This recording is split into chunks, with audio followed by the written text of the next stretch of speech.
deep ocean of love, oh fullness of mercy, Christ brought from above, the whole world redeeming, so rich and so free, now flowing for all men, now flowing for all men, now flowing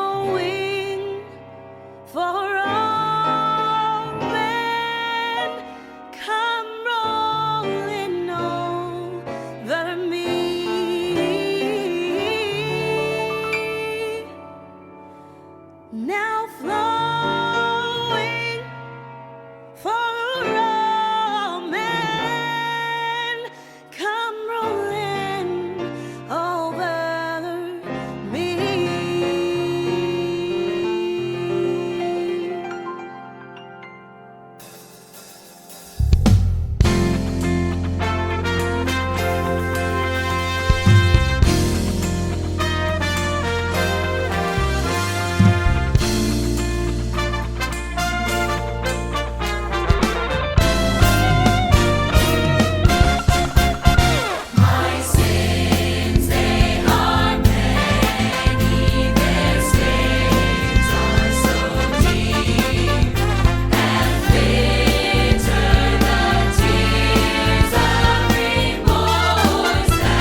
Alléluia, peuple de Dieu, chrétiens, enfants de Dieu, bien-aimés dans le Seigneur. Nous bénissons Dieu pour son amour et pour sa grâce qui ne cesse de manifester dans la vie de tout un chacun. Aujourd'hui, nous sommes le premier dimanche du mois de juillet, le dimanche 5. Oui, ce dimanche qui a été choisi pour commémorer le jour où l'armée du salut a commencé son œuvre. Et cette œuvre, c'est pour servir le Dieu Tout-Puissant. Et l'armée du salut, son rôle est de propager la bonne nouvelle de Jésus-Christ dans le monde entier et de sauver les âmes perdues. Raison pour laquelle nous sommes dans les rues pour propager la bonne nouvelle. Alors nous bénissons Dieu, peuple de Dieu, pour tout ce que Dieu fait pour son Église. Aujourd'hui, nous atteignons les 155 ans, et nous bénissons Dieu parce qu'il est grand. Alors que toute la gloire lui revienne. Que le Seigneur puisse nous aider pour proclamer sa bonne nouvelle afin de sauver les âmes perdues et que toutes les âmes viennent à lui seul. Nous bénissons Dieu pour cela.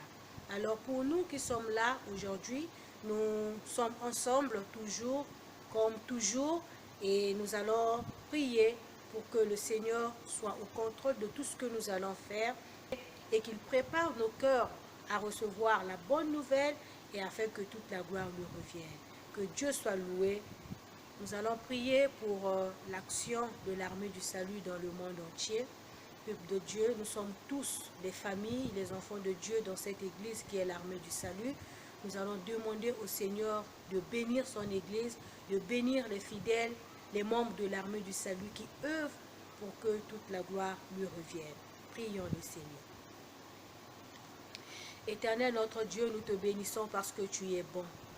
Nous te rendons gloire, éternel notre Dieu, parce que tu permets toujours des bonnes choses pour nous, tes enfants. Et notre reconnaissance est grande ce matin, Seigneur, pour ton Église que tu as implantée.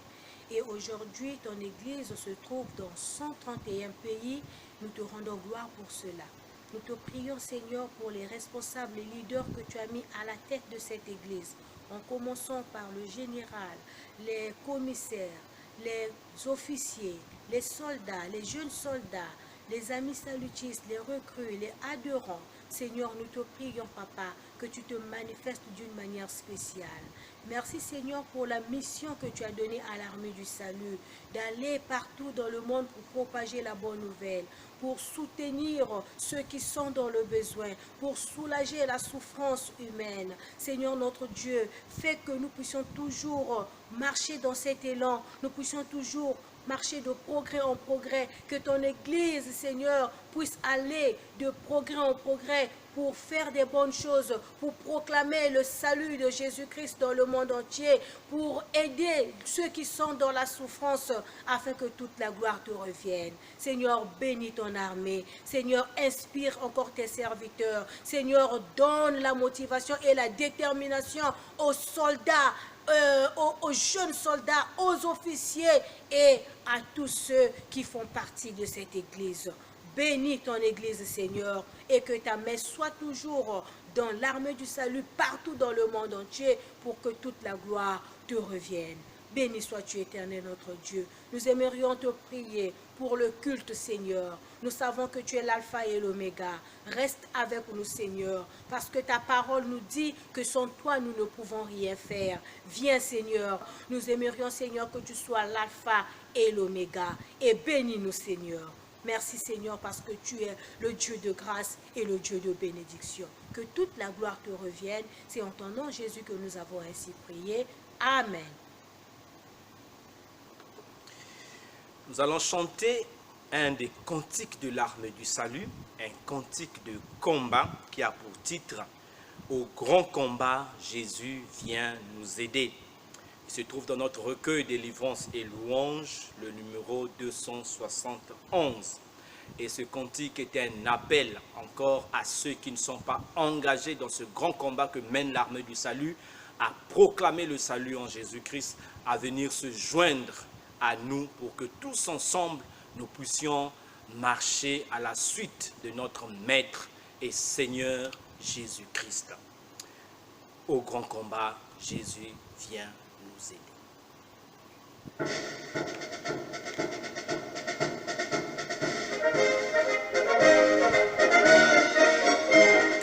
Au grand combat, Jésus vient nous aider. Déjà l'armée est prête à s'élancer contre le mal pour le bien s'opposant.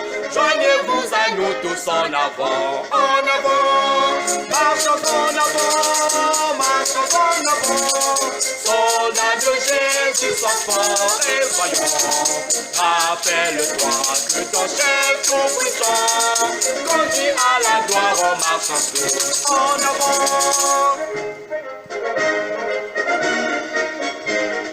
À la bataille avec foi nous marchons, et de l'esprit le glaive nous saignons. Solide armure et bouclier puissant, joignez-vous à nous tous en avant, marchons en avant, marchons en avant. Soldats de Jésus, sois fort et voyant. Rappelle-toi que ton chef tout-puissant conduit à la gloire en marchant tous en avant. Nous combattons, portons haut nos couleurs jusqu'à la mort et nous serons vainqueurs. Sauvés par grâce, voici notre chant. Joignez-vous à nous tous en avant, marchons en avant, marchons en avant. Soldats de Jésus, sois fort et voyant. Rappelle-toi que ton chef tout-puissant conduit à la gloire en marchant tous en avant.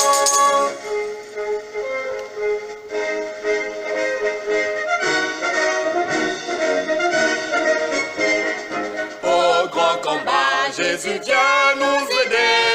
Déjà l'armée est prête à s'élancer contre le mal pour le bien s'opposant. Joignez-vous à nous tous en avant, marchons en avant, marchons en avant. Soldats de Jésus, sois fort et voyant.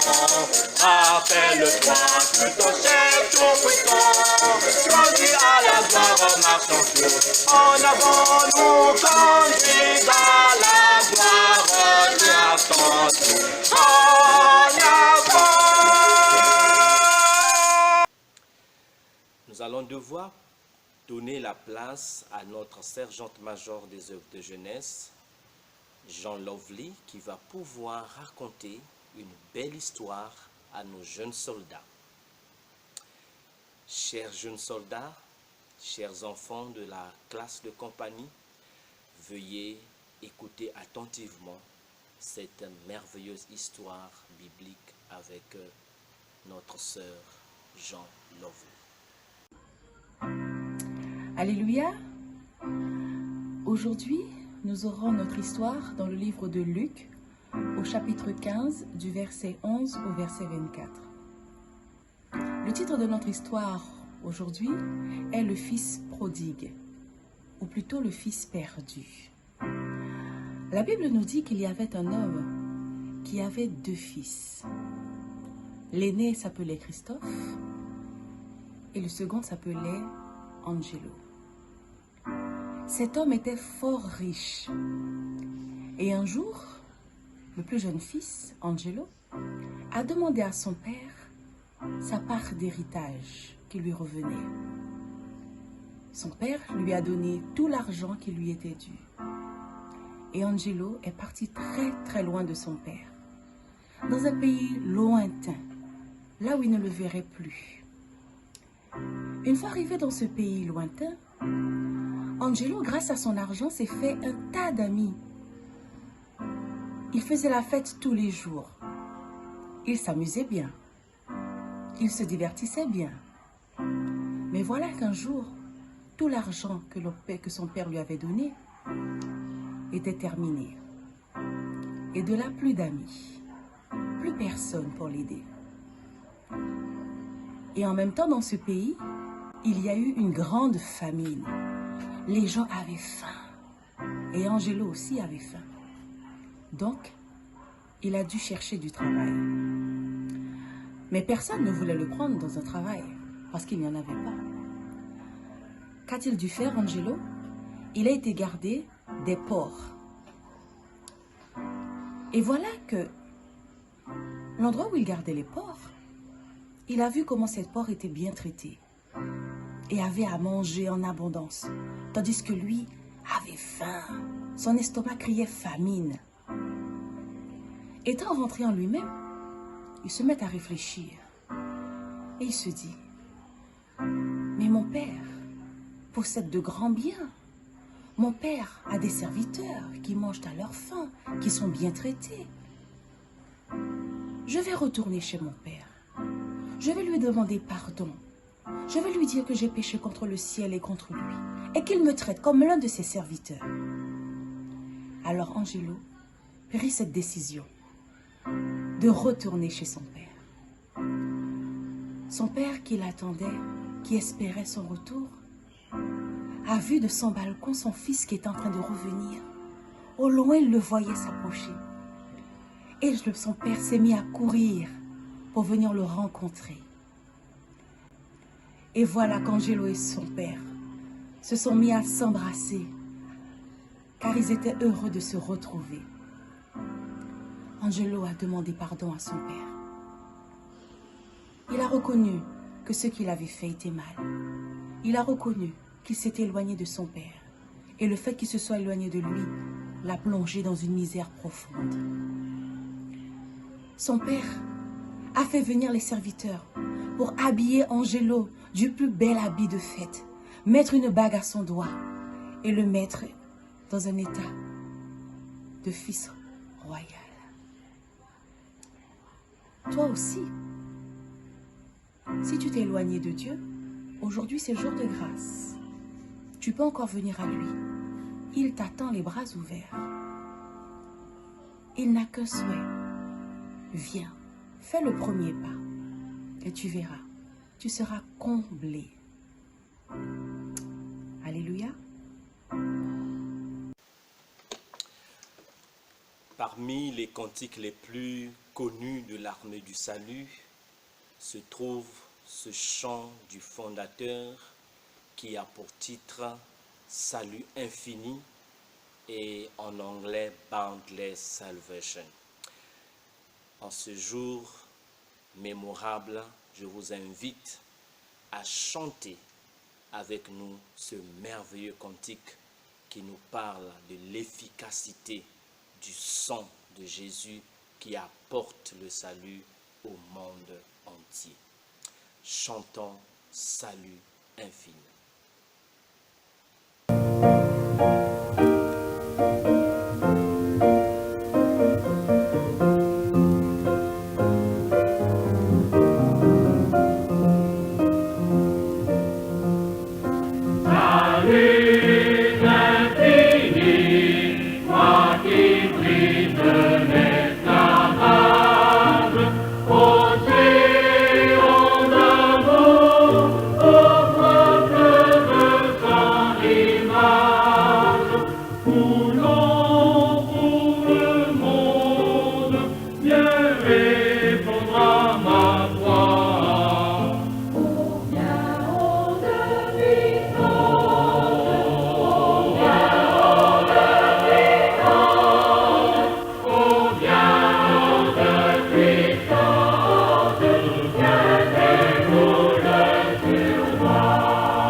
puisse sauver à l'instant.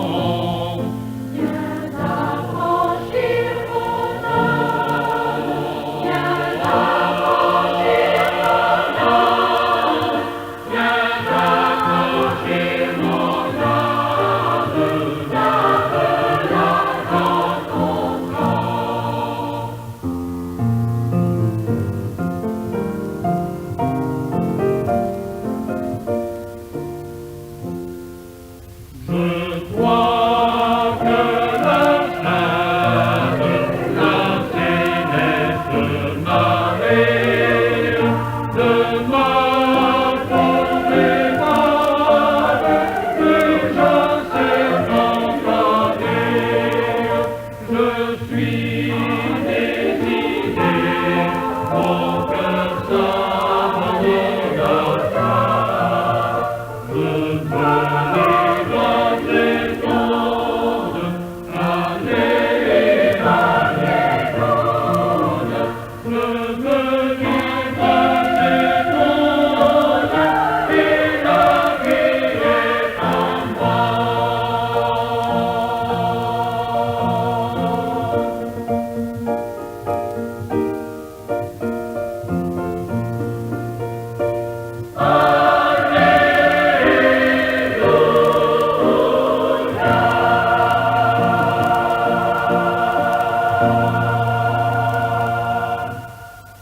William Booth, né en 1829, est pasteur dans les quartiers pauvres de l'Est londonien.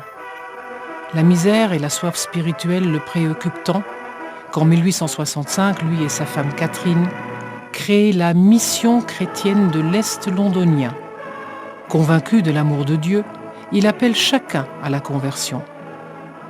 Réalisant qu'il est vain de prêcher pour quelqu'un qui a faim, il cherche à réduire la misère sans longue procédure, notamment en distribuant de la soupe. En 1878, devenue une église de la rue, la mission chrétienne est rebaptisée Armée du Salut, c'est-à-dire une armée sans armes. Les soldats de cette armée portent un uniforme et lors de leurs réunions en plein air, jouent de leurs instruments en cuivre.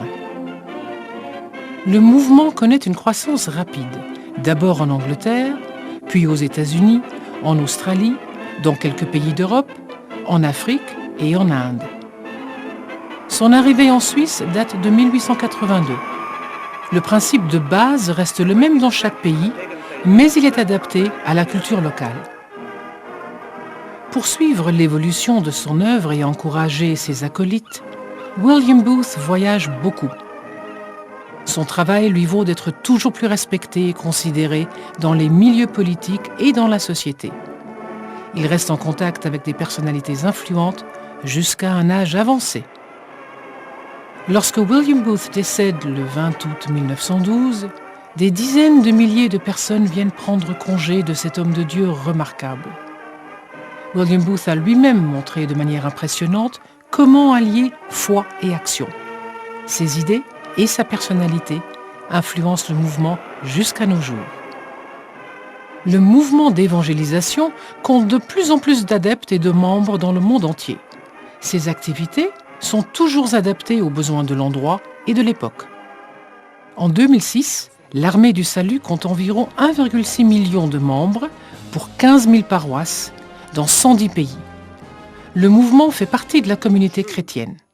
À sa tête, le général, le responsable supérieur. One day we shall rejoice with him in heaven. Hallelujah.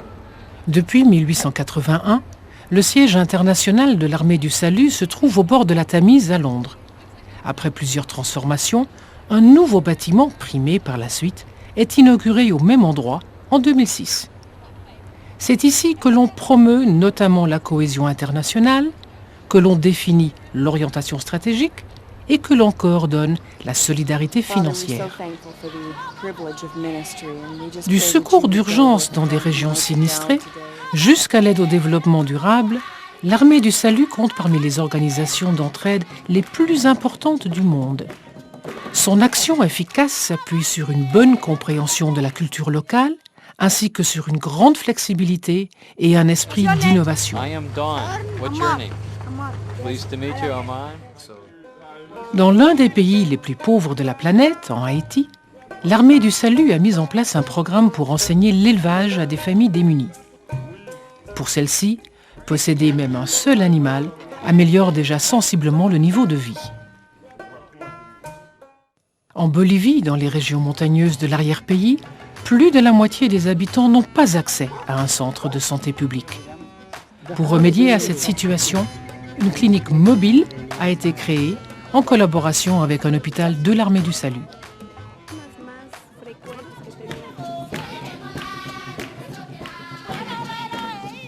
En Zambie, l'octroi de mini-crédits permet de créer de petites entreprises. Les mères de famille, notamment, s'avèrent excellentes en affaires. Avec l'argent du prêt, Mary achète au port de grandes quantités de poissons et d'autres produits et les revend ensuite au marché du village.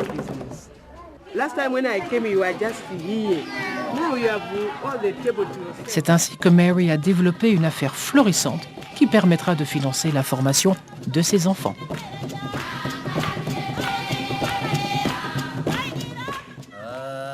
Le 8 octobre 2005, un tremblement de terre a détruit les habitations de 3,5 millions de personnes au nord du Pakistan. L'Armée du Salut a apporté une aide d'urgence en acheminant du matériel et en envoyant des personnes pour reconstruire les maisons. Pour apporter de l'aide d'urgence, l'Armée du Salut travaille en étroite collaboration avec d'autres ONG et les autorités locales. Also wir sind eine Armee des Heils, eine Armee, die das Heil an die Menschen weitergeben. C'est 3 mots très importants pour nous, soupe, savon, salut. Die Heilsarmee probiert, menschliche Not zu lindern, ohne Ansehen von der Person oder Zugehörigkeit.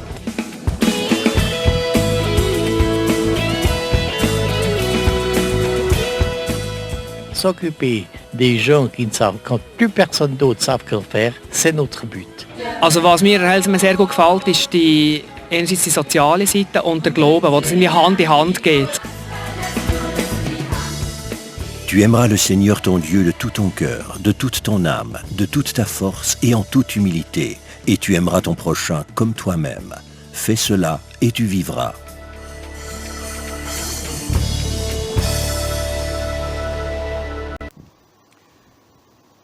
Le texte que nous allons lire ce matin est Matthieu chapitre 22 au verset 34 à 39. Matthieu chapitre 22, les versets 34 à 39. J'ai la version Louis II avec moi. Les pharisiens ayant appris qu'il avait réduit au silence les Sadducéens se rassemblèrent. Et l'un d'eux, docteur de la loi, lui fit cette question pour l'éprouver. Maître, quel est le plus grand commandement de la loi? Jésus lui répondit, tu aimeras le Seigneur ton Dieu de tout ton cœur, de toute ton âme et de toute ta pensée. C'est le premier et le plus grand commandement. Et voici le second qui lui est semblable. Tu aimeras ton prochain comme toi-même. Parole du Seigneur. Le thème de notre message de ce jour est « Soyons passionnés pour Dieu et les âmes ». Quel est le plus grand commandement de la loi? Telle est la question que ce docteur de la loi posa à Jésus. Non pour qu'il soit aidé dans sa vie, mais simplement pour éprouver la connaissance que Jésus avait des Saintes Écritures ou de la loi de Dieu. Mais Jésus connaissait la réponse, car il est Dieu et cette parole venait de lui-même.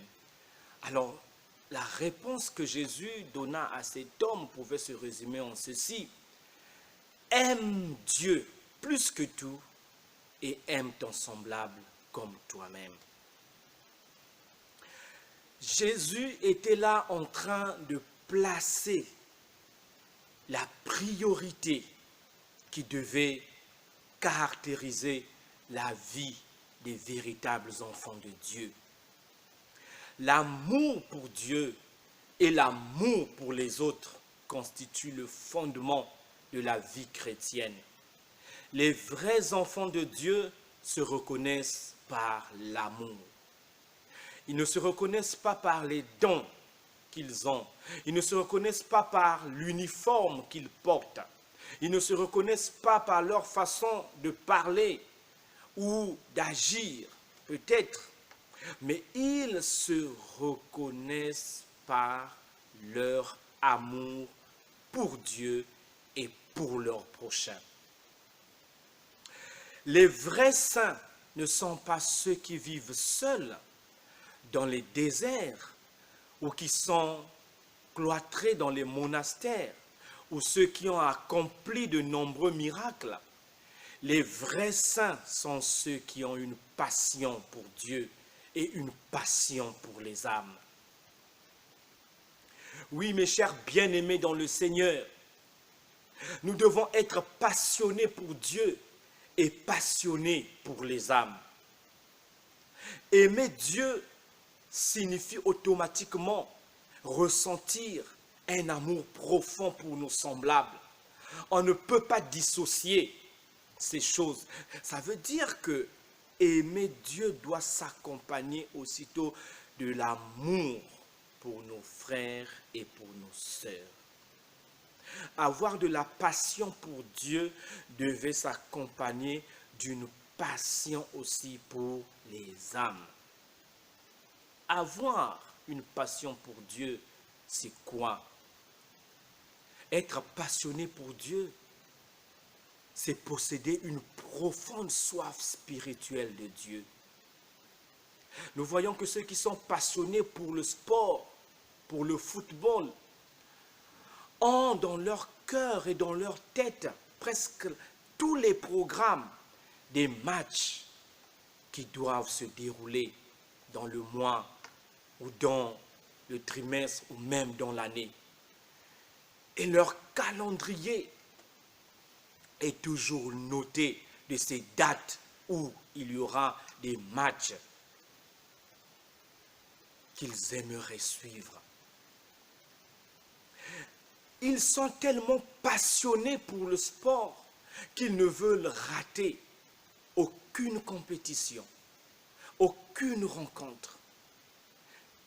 Ils sont attentifs au programme et ils veulent toujours se retrouver soit devant le poste téléviseur ou encore dans le stade afin de suivre le match. Et ils sont prêts à vous donner tous les résultats des matchs qui viennent de se dérouler. Mais avoir une passion pour Dieu, c'est être préoccupé de ce que Dieu est. C'est l'aimer plus que tout. C'est désirer le connaître plus profondément. C'est s'attacher à lui de tout son cœur. Et c'est vouloir chaque jour marcher avec lui. Être passionné de Dieu, c'est se nourrir de sa présence. C'est vivre de sa vie. Tous les saints du passé et dont le témoignage nous est rapporté dans la Bible ont été des gens passionnés pour Dieu. Leur soif pour Dieu dépassait tout autre désir. Ils vivaient avec Dieu au quotidien. Ils n'étaient pas les saints du sabbat, les saints du dimanche comme aujourd'hui. Ils étaient des saints de chaque jour. Leur communion avec Dieu était une marche quotidienne. Ils n'attendaient pas le prochain sabbat pour communier avec Dieu, pour rechercher la présence de Dieu, comme beaucoup d'enfants de Dieu aujourd'hui qui ne veulent entretenir leur relation avec Dieu que sur une base hebdomadaire. Non. Le vrai saint, c'est celui qui marche avec Dieu chaque jour. Et Dieu aussi s'approchait de ces hommes et de ces femmes chaque jour. C'était des hommes et des femmes qui n'étaient pas satisfaits par l'expérience du passé. Ils voulaient chaque jour vivre une nouvelle chose, une nouvelle expérience avec ce Dieu qui avait touché leur cœur. J'aimerais partager avec vous l'exemple du roi David. Dans le psaume 63, le roi David déclare sa passion pour Dieu, sa soif de Dieu en ces mots. Le psaume 63. Écoutez ce qu'il dit. « Ô Dieu, tu es mon Dieu. Je te cherche. Mon âme a soif de toi. Mon corps soupire après toi dans une terre aride, desséchée sans eau. Ainsi je te contemple dans le sanctuaire pour voir ta puissance et ta gloire. » Oui, David avait soif de Dieu. Il poussait des cris vers Dieu parce qu'il désirait voir Dieu. Il désirait voir Dieu dans sa puissance. Il voulait contempler la gloire de Dieu. C'est pour cela qu'il dit encore plus loin que je suis dans la joie quand on me dit « Allons à la maison de l'Éternel ». David était un homme dont le cœur était rempli d'amour pour Dieu. Il recherchait Dieu comme une biche assoiffée recherche des courants d'eau pour se désaltérer. Un autre exemple est celui de Moïse. Lorsque Moïse se retrouvait sur le mont Sinaï, après avoir reçu les tables des 10 commandements et après avoir passé 40 jours avec Dieu, Moïse a révélé son profond désir de marcher avec l'Éternel en ces termes. Dans le chapitre 33 d'Exode, au verset 13 à 14, il dit ceci, parlant à son Dieu. « Maintenant, si j'ai trouvé grâce à tes yeux, fais-moi connaître tes voies. Alors je te connaîtrai et je trouverai encore grâce à tes yeux. Considère que cette nation est ton peuple. » L'Éternel répondit, « Je marcherai moi-même avec toi et je te donnerai du repos. » Oui, nous voyons Moïse qui éponge son âme devant le Seigneur. Il lui dit, « Seigneur, si j'ai trouvé grâce à tes yeux, alors fais-moi connaître tes voies. Enseigne-moi tes voies. Montre-moi la façon d'agir qui t'est propre. » Parce que Moïse voulait avoir une relation plus intime avec le Seigneur. Et Dieu lui dit, oui, je marcherai moi-même avec toi et je te donnerai du repos. Mais Moïse n'a pas été satisfait de cette réponse. Plus loin, il dit au Seigneur, « Seigneur, montre-moi ta gloire. » Au verset 18. « Seigneur, montre-moi ta gloire. » Oui, c'est vrai, tu m'as fait la promesse que tu marcheras avec moi. Tu me donneras du repos. Mais maintenant, Seigneur, je veux voir ta gloire. Quel amour pour Dieu. Quelle passion pour Dieu. Avons-nous encore cette passion aujourd'hui? Les gens d'aujourd'hui sont passionnés pour l'argent, passionnés pour l'or, passionnés pour les biens matériels, passionnés pour les positions, passionnés pour la réputation, pour la célébrité. Même au sein de l'Église, les gens se battent pour les positions, se battent pour les honneurs. Où est passée la passion de Dieu? Lorsque nous avons la passion pour Dieu, nous avons tout ce qu'il faut pour enrichir les autres, pour bénir les multitudes. Chers amis, avez-vous encore la passion de Dieu comme celle qu'avait Wesley, comme celle qu'avait William Booth, comme celle qu'avait Charles Spurgeon? ces saints du passé, qui ont su apporter la vie de Dieu dans les cœurs d'autres personnes. Nous devons être passionnés pour Dieu. Seigneur, montre-moi ta gloire. Voilà le désir de Moïse. Oui, tu vas marcher avec moi, mais je veux voir ta gloire. Je veux être tellement rempli de toi que mon cœur va déborder de cette vie qui coule de ta présence. Oui, si nous voulons vivre réellement, nous devons aimer Dieu plus que tout. Il doit remplir nos cœurs. Nous devons être passionnés pour lui, comme le furent les saints qui nous ont précédés. Je disais au début que nous devons aussi être passionnés pour les âmes. Oui, la seconde vertu qui caractérise les véritables enfants de Dieu, c'est l'amour pour leurs semblables. La Bible ne dit-elle pas que si nous aimons Dieu, nous devons aussi aimer nos semblables? Nul ne peut aimer sincèrement Dieu sans qu'il soit au même moment rempli d'amour pour les êtres que Dieu a créés à son image. Comment pouvons-nous aimer le Créateur sans aimer les êtres qu'il a créés? Ce n'est pas possible. Aimer son prochain, c'est désirer son bonheur. Et il n'y a pas de plus grand bonheur que d'être sauvé du péché et de l'enfer. Nous ne pouvons pas dire que nous aimons nos prochains si nous ne voulons pas les voir parvenir à la connaissance de la vérité et trouver le salut qui est en Jésus-Christ. Oui, nous pouvons aider nos semblables avec notre argent. Nous pouvons les recevoir même chez nous. Nous pouvons leur donner à manger. Mais si nous ne les avons pas aidés à trouver le Christ, nous n'avons encore rien fait qui puisse leur procurer le vrai bonheur. Parce que le véritable bonheur, c'est avoir la vie éternelle. Lorsque Jésus a demandé à Pierre s'il l'aimait, Pierre a dit « Oui, Seigneur, tu sais que je t'aime. »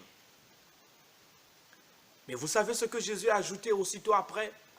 « Paie mes brebis. » Oui, Pierre, Simon, fils de Jonas, si tu m'aimes, paie mes brebis. Prends soin de mes agneaux. Cette histoire se trouve dans Jean chapitre 21, les versets 15 à 19. Si nous aimons le Seigneur, nous aimerons aussi nos semblables.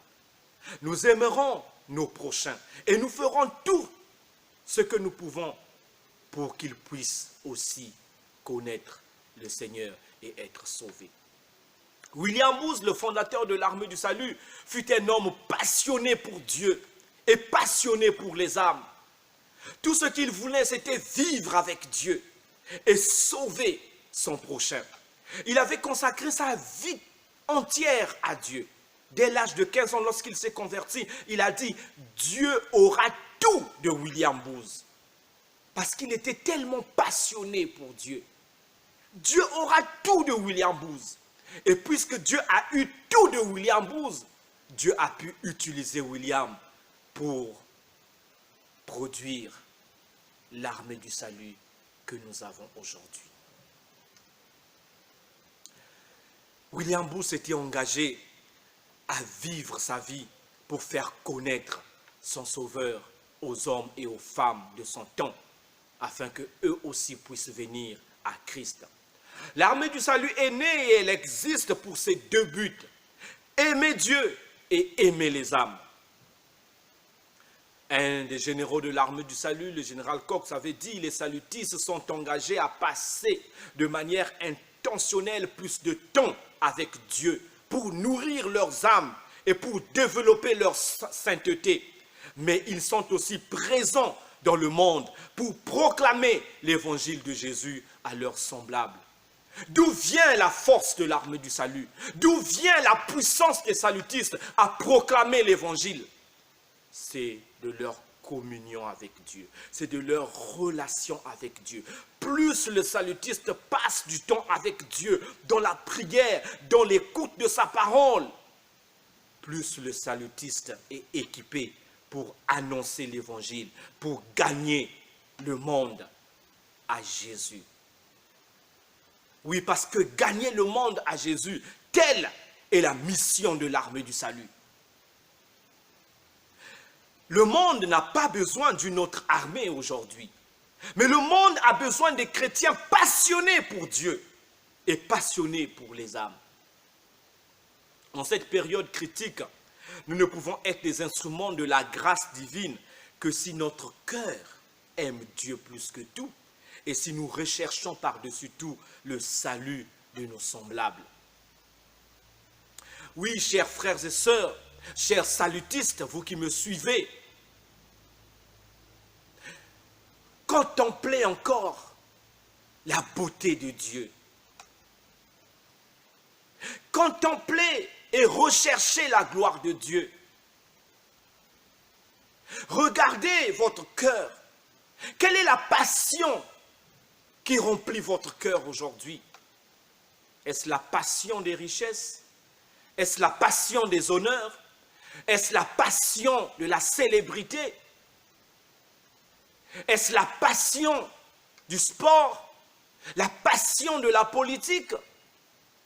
Ou avez-vous la passion pour Dieu et la passion pour les âmes? Nous devons dépouiller nos cœurs de toute vaine ambition. Nous devons rejeter nos petites idoles et élargir notre cœur pour Dieu et pour les autres. Oui, nous devons vivre de manière à plaire à Dieu et à être utiles au monde. L'armée du salut est appelée à être une force pour le bien, à être un canal de grâce et de bénédiction. Les salutistes sont appelés dans ce monde à refléter la sainteté de Christ et à apporter au monde l'amour de Dieu d'une façon pratique. Aujourd'hui, alors que l'armée du salut a atteint 155 ans d'existence, nous devons encore nous poser cette question. Est-elle restée fidèle à la vision qu'elle a eue à ses origines? Est-elle restée fidèle à la passion que William Booth et Catherine, leurs fondateurs, avaient? Aujourd'hui, nous devons demander à Dieu de nous révéler notre condition spirituelle et de restaurer en nous une soif plus profonde du Seigneur et une véritable passion pour les âmes qui ont besoin de Dieu. Que Dieu nous guérisse de notre indifférence vis-à-vis des âmes qui sont en train de se perdre. Que Dieu réchauffe nos cœurs pour lui et pour les autres. Plus nous allons aimer Dieu, plus nous allons recevoir de lui les bénédictions que nous apporterons aux autres. David, dans le psaume 23, n'a-t-il pas dit « Tu oins d'huile ma tête et ma coupe déborde ». Lorsque Dieu nous oint, lorsque Dieu nous bénit, notre coupe doit déborder pour toucher les autres. Car nous sommes bénis pour bénir. Nous sommes sauvés pour sauver. Peuple de Dieu, ne t'assois pas sur les privilèges que tu reçois de Dieu en tant que son enfant. Mais lève-toi. Oui, lève-toi et réponds à l'appel que Dieu t'a donné d'apporter l'évangile au monde. Nous avons des privilèges, mais ces privilèges s'accompagnent toujours des responsabilités. Dieu ne sera jamais content d'un peuple uniquement consommateur, un peuple qui se plaît seulement à recevoir et qui n'arrive pas à donner au monde ce qu'il a reçu de Dieu. Aujourd'hui, beaucoup d'enfants de Dieu se plaignent de ce que les salles de culte sont fermées. Qu'est-ce que Dieu a à faire avec les salles de culte? Les salles de culte, c'est une invention humaine. Dieu n'a jamais créé des salles de culte. Dieu a créé un temple spirituel. Et ce temple, c'est toi. Ce temple, c'est moi. Tu es le temple du Saint-Esprit. Tu es l'habitation de Dieu. Et Dieu demeure en toi et veut agir dans ce monde par toi.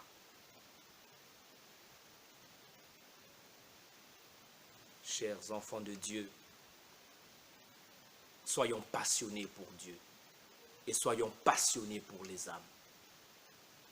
Oui, il se peut que tu ne sois pas appelé à devenir un prédicateur, un évangéliste, un missionnaire, mais tu es appelé à rendre témoignage de Jésus à ceux qui vivent autour de toi, à ceux qui sentent autour de toi, à ceux qui font partie du cercle de tes relations. Tu n'es pas appelé à sauver tout le monde, mais tu es appelé à sauver au moins une âme. Sois passionné pour Dieu. Et quand tu es passionné pour Dieu, tu n'as pas besoin d'attendre que les salles de culte soient ouvertes pour exprimer ton amour pour Dieu, car Dieu est esprit. Et ceux qui l'adorent doivent l'adorer en esprit et en vérité. Jésus a dit à la femme samaritaine, ce ne sera ni sur cette montagne sur laquelle vous, les Samaritains, vous allez prier, ni à Jérusalem, le lieu de pèlerinage de tous les Juifs, parce que Dieu est esprit. Et il faut que ceux qui l'adorent en esprit et en vérité. Où que tu sois, tu peux communier avec Dieu. Et une fois que tu es rempli de l'amour de Dieu, laisse cet amour couler de toi vers ceux qui ne connaissent pas encore le Seigneur. La fin de toutes choses est proche. Nous sommes en train de vivre les derniers temps. Et tu es en train d'accomplir ta mission. Et tu es en train de faire ta part.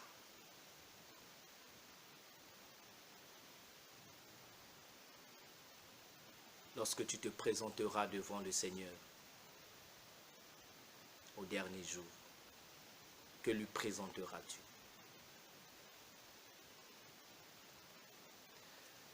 Dieu est passionné pour nous. C'est pour cette raison qu'il a donné son Fils. Il était tellement passionné pour nous, tellement amoureux de nous, qu'il a donné son Fils. Et il s'attend à ce que nous aussi nous soyons passionnés pour lui, que nous puissions l'aimer, que nous puissions le désirer au plus profond de nos cœurs, que nous puissions abattre toute idole, que nous puissions rejeter tout ce qui nous empêche de pouvoir l'aimer comme il s'attend à ce que nous puissions l'aimer, de tout ce qui nous éloigne de lui. Prions le Seigneur. Merci Seigneur pour ce que tu es. Aide-nous à t'aimer davantage. Pardonne-nous, Seigneur,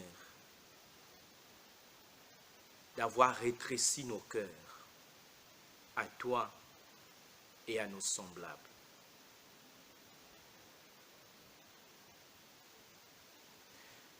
Accorde-nous la grâce de reconnaître tout ce qui a pris place dans nos cœurs et qui limite notre amour pour toi et pour les autres. Seigneur, viens guérir ton Église de son manque de passion pour toi et de son indifférence vis-à-vis des âmes qui se perdent. Relève-nous, Seigneur,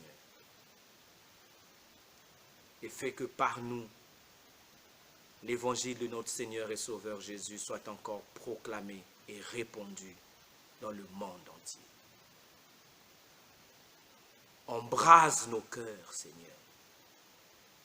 Que la flamme de ton esprit descende encore et consume tout ce qui n'est pas de toi. Et que toi seul sois véritablement adoré et glorifié. Seigneur, restaure en nous une nouvelle soif de toi, une nouvelle soif de ta parole. Que nous puissions t'aimer plus que tout et aimer nos semblables.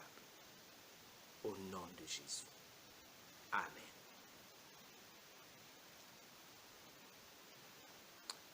Amen.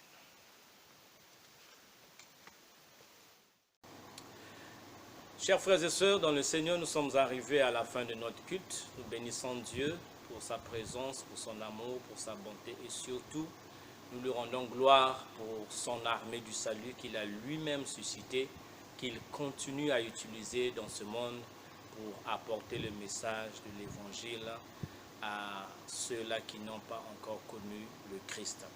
Nous vous exhortons, chers frères et sœurs, à combattre le bon combat de la foi. Sachez que notre grand capitaine, le Seigneur Jésus lui-même, marche au-devant de nous et nous fera entrer dans sa gloire, comme nous l'avons chanté dans notre cantique. Au grand combat, Jésus vient nous aider. Où que vous soyez, sachez que vous êtes des salutistes, vous êtes en guerre contre Satan, en guerre contre le péché. Vous êtes commissionnés par Jésus-Christ pour annoncer l'évangile. Témoignez de Jésus à vos proches, à vos amis, à vos voisins, à tous ceux que le Seigneur place sur votre chemin, parce que nous sommes en train de vivre les derniers jours, les derniers temps de l'humanité. Jésus reviendra bientôt, alors ne rêvons plus longtemps, accomplissons notre tâche avant qu'il ne soit trop tard. Nous allons prier pour réclamer la bénédiction de Dieu. Seigneur, merci d'avoir été avec nous. Merci pour tout ce que tu nous as enseigné au travers de ce culte. Merci pour ton esprit qui a su nous toucher d'une façon ou d'une autre. Restaure en nous encore, Seigneur, la soif, la faim de toi et la passion pour les âmes, pour que nous puissions réellement te plaire et être utiles à ce monde qui a tant besoin de Jésus. Maintenant que nous voulons mettre un terme à ce culte, nous réclamons ta bénédiction sur ton peuple. Que l'amour de Dieu, notre Père, la grâce de notre Seigneur Jésus et la communion du Saint-Esprit soient et demeurent le partage de chacun d'entre vous qui est enfant de Dieu et qui l'aimait d'un amour inaltérable. Soyez en paix au nom de Jésus. Amen. Amen. Bien, un bon dimanche à vous et à bientôt. Que Dieu vous bénisse. Au revoir. Portez-vous bien.